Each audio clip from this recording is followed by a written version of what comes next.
Okay everyone, welcome back to another video on the channel. Today we're back on GT Sport and we're back with another track guide.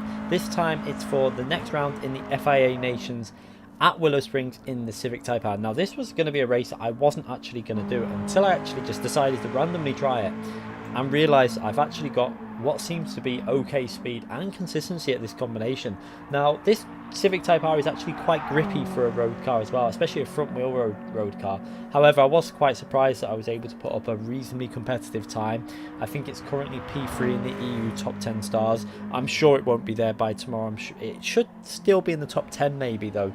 So hopefully we might be able to pick up a reasonable result in the Nations Championship. Now I'm not going to be doing the manufacturer race because I just don't like that track. It's a track that I'm just not very keen on. I think the Ford is going to be quite competitive there, to be fair, but I just don't particularly like the track. So instead of doing that, I thought I'll try this, and I actually think that I might be able to get a reasonable result in this combination if we get a little bit lucky with qualifying and the slipstream, etc., because it will be on a weak slipstream setting. So what we're going to do for this guide is try and point out some of the areas to gain you more time on this lap, because this car, very similar to the Mazda MX-5, has some little quirks with it that will really help you out in terms of your overall lap time if you just keep the revs going, etc., in certain corners. So I'm going to try and help you out as much as possible, give you some tips for racing lines into some of these corners, some tips with the the speed that you carry through the corners as well, because it is quite vital to maintain certain speeds on exits of corners, etc., to improve your lap time overall. Now it will be in miles per hour that I'll be telling you, because I run in miles per hour, not kilometers an hour,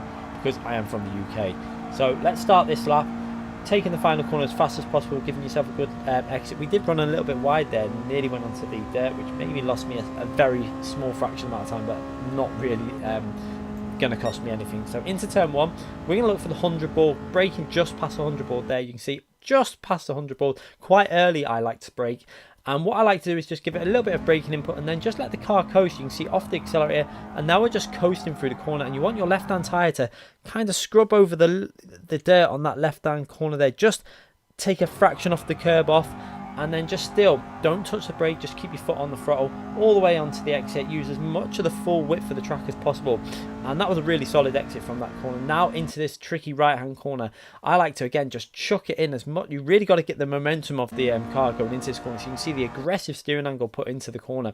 Then a dab of the brakes just to help the weight transfer to the front of the car, because obviously front wheel drive car, we need to get weight onto the front to help it through this corner. And again, on the throttle now, maximum, you can see maintaining about 85, 86 miles per hour through the corner. You don't want to let it drop down to 84 too much, because if it gets stuck on 84, you will lose speed all the way through this long right hand corner. It's only 1 miles per hour, but it can make a difference on your lap time, up to a tenth or even more, as we come out the corner now and into the next braking zone, where I like to brake a little bit shorter than what some people do. I did notice on the Ghost, I brake quite a bit shorter than the 50 ball there. Now the reason behind this is because it gives me a better entry and exit on this corner, maintaining a higher speed. So even though we're going into the corner slightly slower, what you'll see is I can get on the throttle much earlier, and you can take a little bit more of this curb with the line that we take, and then you're on the throttle now, and you see we don't drop below 60 miles per hour, and that is so important, because this car below 60 miles per hour in third gear, it bogs down a bit, it just doesn't want to accelerate. But if you keep it around 60, it accelerates much better. As you see going through this corner now, we keep the momentum all the way around.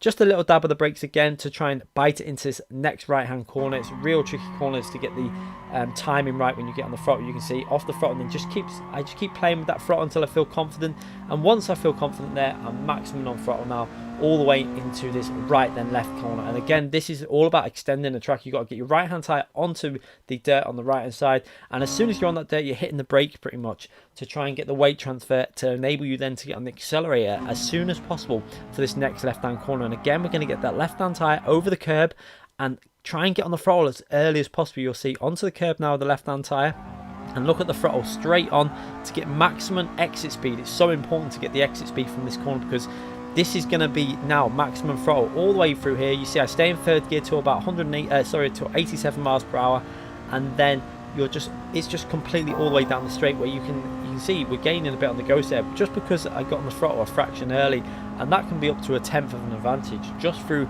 that vital millisecond that you're on the throttle before. Now into the final corner, this is very tricky. You can see at the 200 ball, I start chucking this car into this final corner. You really got to throw it in again. You'll see the momentum on the steering wheel. You'll see the car really chucking itself into the right hand side, and you want to aim to get as close to the right hand line as possible. you really do need to take a narrow line through it. It's quite misleading that you think you don't. See how narrow the Ghost in front of me takes that line.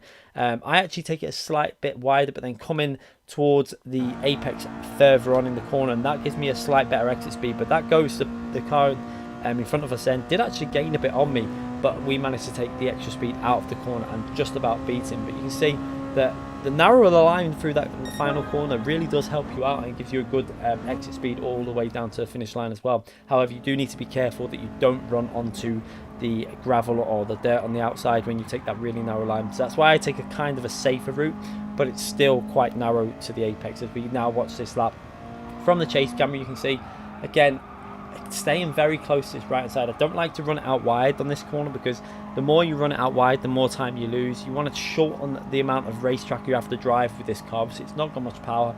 So taking a very tight line through there, and again, look how early we break into the 50 board, breaking nice and early, and you'll see the left hand tyres just clipping over the curb there. Nicely done, keeping the momentum all the way up the hill, and then again a little dab of the brakes just to get the momentum onto the front of the car, the weight onto the front, to help it grip all the way through that corner. And then you're into this really, this is another pretty much a make or break corner here.